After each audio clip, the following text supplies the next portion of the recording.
Nuestro Nuevo Testamento. Capítulo 5. El trasfondo judaico para el Nuevo Testamento. 200 a.C. al 200 después de Cristo. La naturaleza del judaísmo. Durante estos 400 años, el surgimiento y desarrollo tanto de partidos como de movimientos religiosos, así como la literatura, revelan la vitalidad del judaísmo y su multiforme variedad. Esta cultura estaba marcada por un celo de Dios y por la determinación de observar la Torá. Durante los tiempos de las guerras macabeas contra los sirios, aparece por primera vez el término judaísmo en la literatura como reflejo del carácter de estos patriotas. Esto es, los que gloriosamente combatían por el judaísmo. Segunda de Macabeos 2:22, 14:38. El judaísmo estaba basado en la convicción que se expresa en las palabras introductorias del Tratado Avod. Moisés recibió la ley en el Sinaí y la encomendó a Josué, y Josué a los ancianos, y los ancianos a los profetas, y los profetas la encomendaron a los hombres de la gran sinagoga. La ley dada por Dios a Moisés había sido fielmente preservada a lo largo de las edades y era el fundamento de la fe y de la vida del judaísmo. Debido a una notable unidad de creencia y observancia entre los judíos, a pesar de las bien conocidas divergencias, esta religión floreció y sobrevivió a las vicisitudes que derribaron a la mayoría de sus contemporáneas. Los énfasis teológicos clave del judaísmo en la época del surgimiento del cristianismo, véase capítulo 4, se reflejan en las enseñanzas de Jesús y de los primeros discípulos. Por ejemplo, en los discursos y oraciones que se registran en el libro de los Hechos. Poco es novedoso o nuevo en las principales afirmaciones del Nuevo Testamento, porque casi todos los primeros creyentes eran de extracción judía, excepto la confesión de que Jesús era el Mesías prometido por los profetas. Sin embargo, es de interés e importancia particular la cuestión de las características básicas de la literatura judaica del período del 200 a.C. al 200 después de Cristo, junto con la tradición oral que se desarrollaba y su relación con el Nuevo Testamento. En particular, la compleja literatura que se incluye en obras como los apócrifos, los pseudoepigráficos, los rollos del Mar Muerto y los escritos de Filón de Alejandría y de Fabio Josefo. Se tiene que reconocer que esta literatura, ninguna de la cual era considerada sagrada por el pueblo judío, estaba ante todo basada en las Escrituras, pero incorporando a estas verdades reveladas muchas especulaciones judaicas, junto con ideas también halladas en las religiones persa y griega. Esto se puede ver en las enseñanzas acerca de Dios y el mundo, la angeliología, la naturaleza y relación del alma y del cuerpo, el origen y la naturaleza del pecado, el Mesías y el siglo venidero. Los apócrifos y los pseudoepigráficos. En tanto que en el capítulo 4 se ha dado ya una breve descripción de los libros incluidos en estas colecciones, es preciso considerar algo su contenido y significación. Por una parte, algunos de estos libros pueden ser considerados como una imitación consciente de ciertos de los libros sagrados de los judíos. La sabiduría de Salomón y Sirach, eclesiástico, son similares en forma al libro de Proverbios. Jubileos es esencialmente una paráfrasis y comentario al libro de Génesis. Segunda de Esdras incluye rasgos reminiscentes de obras como Habacuc y Daniel. Otros escritos son adiciones a libros del Antiguo Testamento, dando detalles adicionales o glorificando a personas famosas. Entre ellos están el Cántico de Azarías, Susana, Ibel y el dragón, relacionados con el libro de Daniel. La oración de Manasés, Segunda de Crónicas 33 del 12 al 13, y las adiciones al libro de Esther.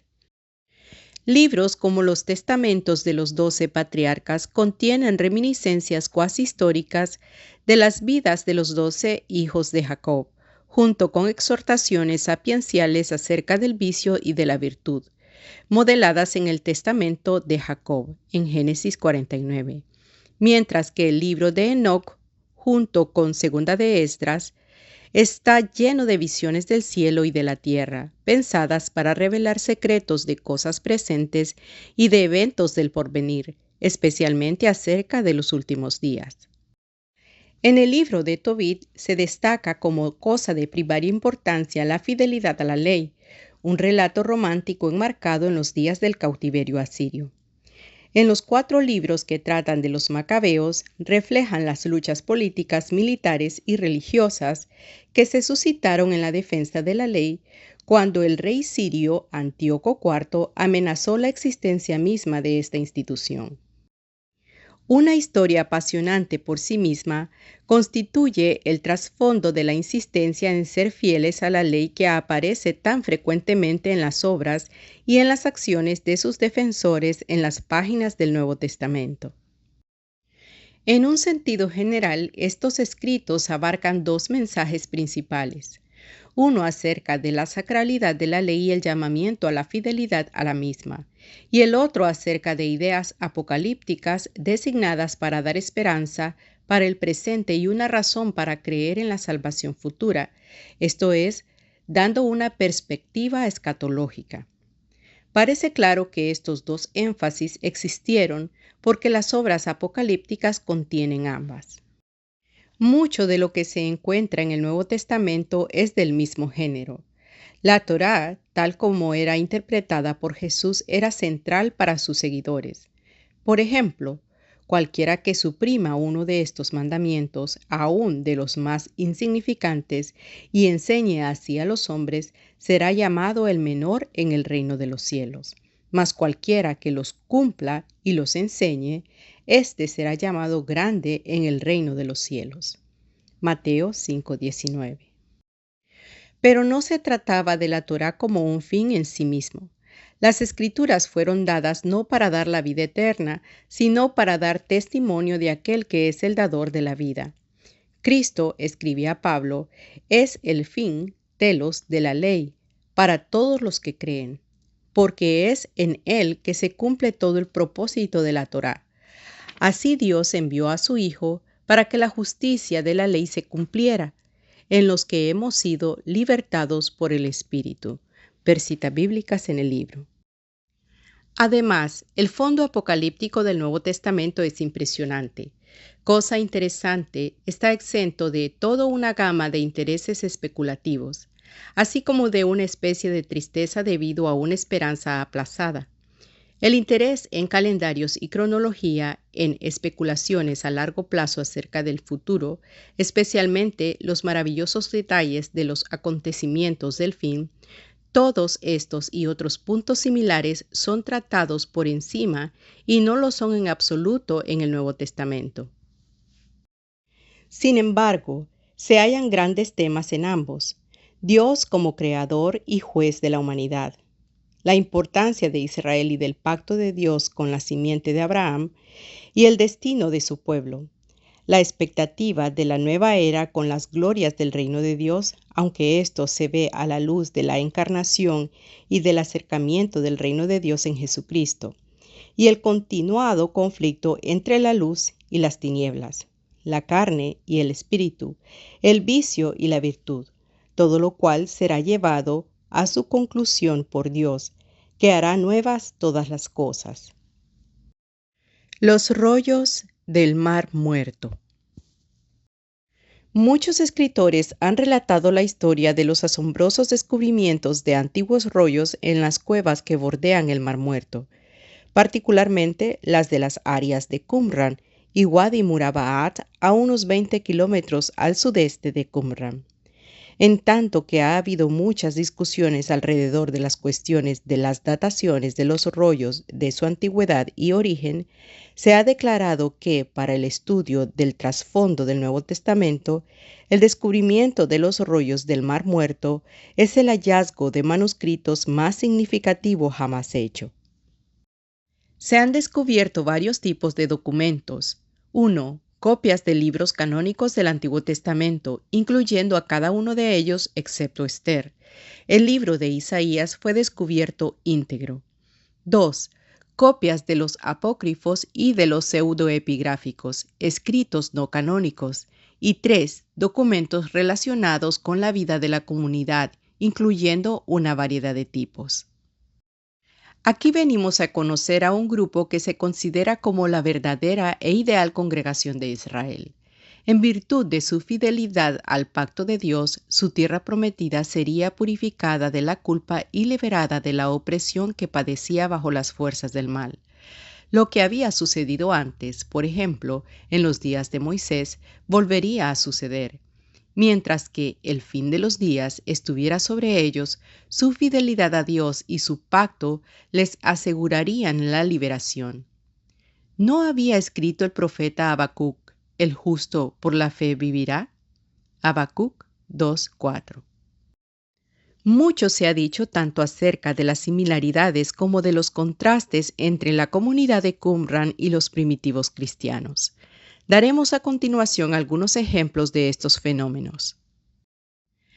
Características básicas de la comunidad de Qumran. 1. La interpretación de las escrituras se hacía mediante un método conocido como pesher, interpretación, en el que la situación histórica del pasaje profético era transferida o aplicada a su propio tiempo y situación. En el comentario sobre Nahum, el león del profeta es identificado con Demetrio, rey de Grecia. En el comentario sobre Habacuc, los caldeos son identificados con los quitín, los romanos. Versitas bíblicas en el libro. 2. La doctrina de la salvación incluía la fe en el maestro de justicia o el maestro justo, y el cumplimiento de la ley como las cosas necesarias para alcanzar la salvación. En el comentario de Habacuc 2:4 leemos: Por causa de sus labores y fe en aquel que exponía rectamente la ley, Dios les librará de la casa del juicio. De la traducción de Gaster. 3. Una marca distintiva de la comunidad del Mar Muerto era un estricto separatismo, y se libraba una continua batalla contra toda maldad y las fuerzas de las tinieblas. Esto involucraba aborrecer a todos los enemigos e invocaba la ira de Dios sobre todos los que no formaran parte de la secta. Véase, por ejemplo, Manual de Disciplina 3.13, 4.26. 4. Mediante una vida sumamente disciplinada, hecho que queda reflejado en una gran cantidad de normas y reglas, se buscaba proteger la pureza de la comunidad. Se administraban a sí mismos unos repetidos lavamientos rituales, diferentes de cualquier conocido bautismo iniciatorio, práctica solo permitida a miembros en pleno uso de sus derechos. Un sacerdote administraba una común comida de comunión, consistente en pan y vino, y los miembros se sentaban por orden de rango. Este era un tiempo para adorar juntos y tomar consejo juntos. Manual de Disciplina 6:1-6. 5. Dentro de la comunidad había una intensa orientación escatológica, señalando al amanecer del gobierno regio de Dios. Este gobierno sería establecido mediante una guerra de 40 años entre las fuerzas de la luz y las fuerzas de las tinieblas, y sería un conflicto que implicaría tanto a los enemigos humanos, la comunidad contra sus enemigos, como a fuerzas sobrenaturales, ángeles. En el documento La guerra de los hijos de la luz contra los hijos de las tinieblas, se describe esta batalla final en los capítulos de Ezequiel 38 al 39, de una forma enteramente militar, modelándola en base de las tácticas y estrategia militar romanas. Cerca del final de este documento se encuentran las palabras adscritas a Dios. Tuyo es el poder y en tu mano está el resultado de la guerra, y nadie hay que te pueda resistir. 18:15. 6. Relacionada con esta esperanza escatológica estaba la expectativa de la venida del profeta, y de los Mesías sacerdotal y laico de Aarón e Israel respectivamente.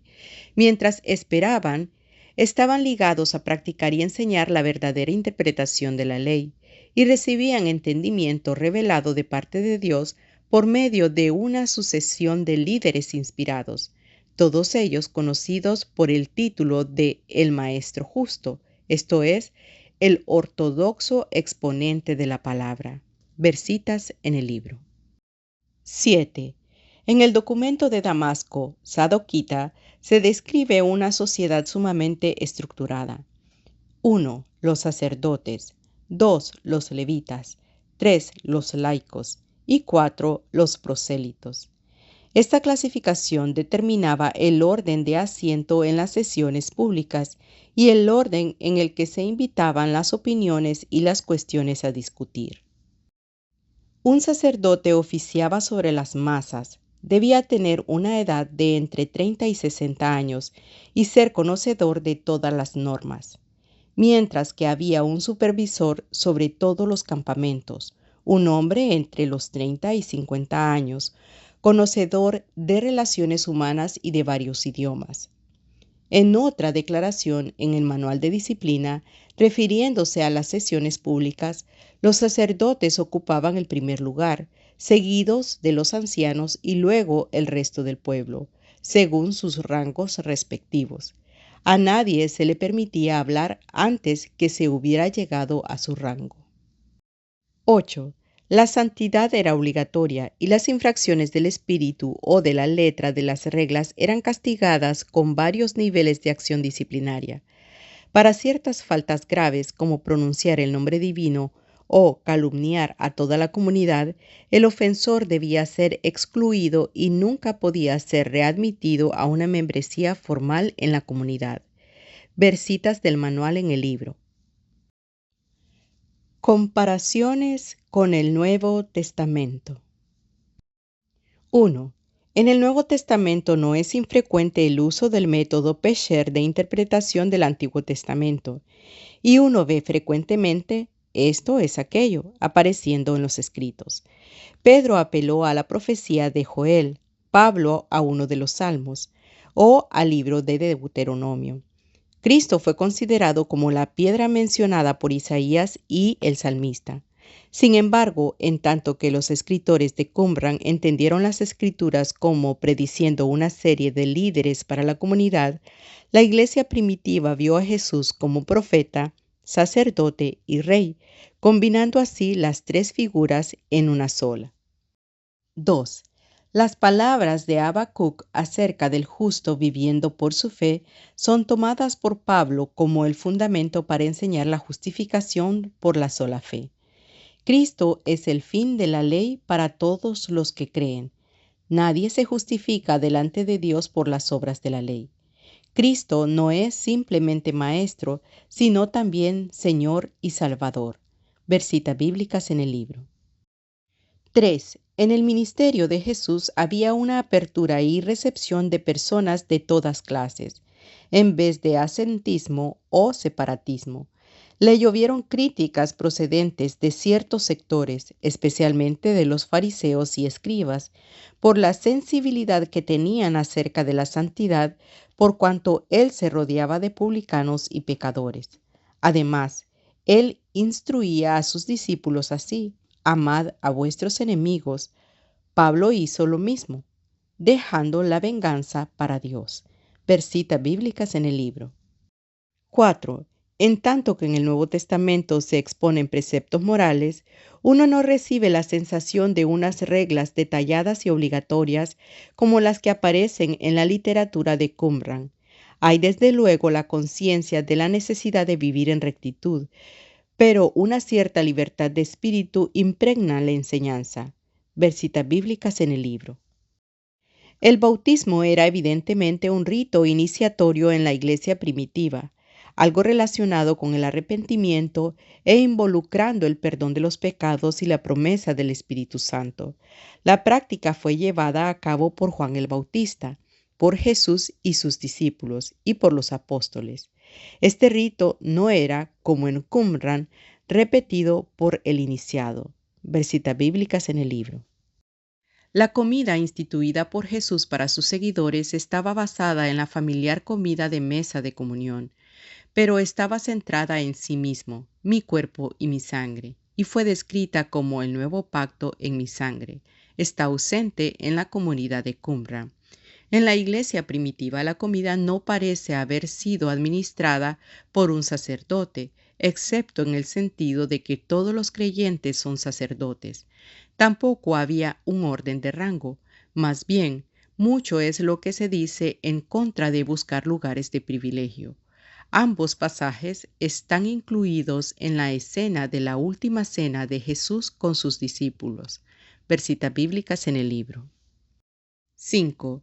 Mientras que el Nuevo Testamento dice mucho acerca del reino de Dios, es percibido como que se ha acercado e incluso que ha llegado en el ministerio de Jesús. Hay desde luego conflicto entre el bien y el mal, incluso ahora. Satanás es el maligno y tiene ángeles que le acompañan. Sin embargo, Satanás ha sido juzgado ya en esta edad presente. Ver citas bíblicas en el libro. Con todo, el Nuevo Testamento contiene descripciones de un conflicto final. En la literatura paulina más anterior leemos acerca de el día del Señor y destrucción repentina, y de la retribución sobre aquellos que no conocen a Dios y no obedecen el Evangelio de nuestro Señor Jesucristo. El Apocalipsis nos habla de el reino de nuestro Señor y de su Cristo, logrando la victoria sobre el reino del mundo, un triunfo de Cristo como Rey de Reyes y Señor de Señores. Satanás y sus huestes serán lanzados al lago de fuego y azufre, junto con todos aquellos cuyos nombres no están escritos en el libro de la vida. Ver citas bíblicas en el libro. 6. La expectativa de la comunidad de la venida del profeta y de ambos, el Mesías sacerdotal y laico, se centra en el Nuevo Testamento en la sola figura de Jesús en Mesías. Se le considera como un Mesías de tipo davínico, como sumo sacerdote designado por Dios y como el profeta de quien habló Moisés. Ver citas bíblicas en el libro. Además, la figura del Maestro justo, aunque posiblemente teniendo su paralelo en Jesús como Maestro de la ley, no puede ser considerada como una copia de ninguna manera seria.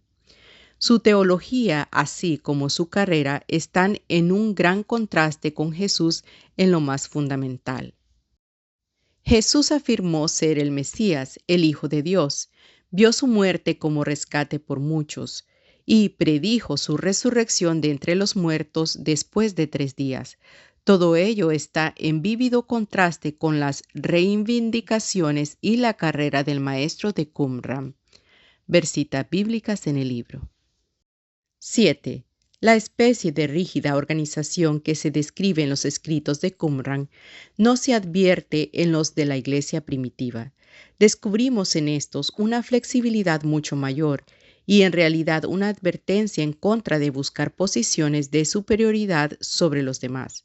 Mientras que puedan advertirse unos paralelos básicos en ciertos rasgos institucionales como, por ejemplo, en la figura del supervisor que se ve en ambas comunidades, también se dan contrastes.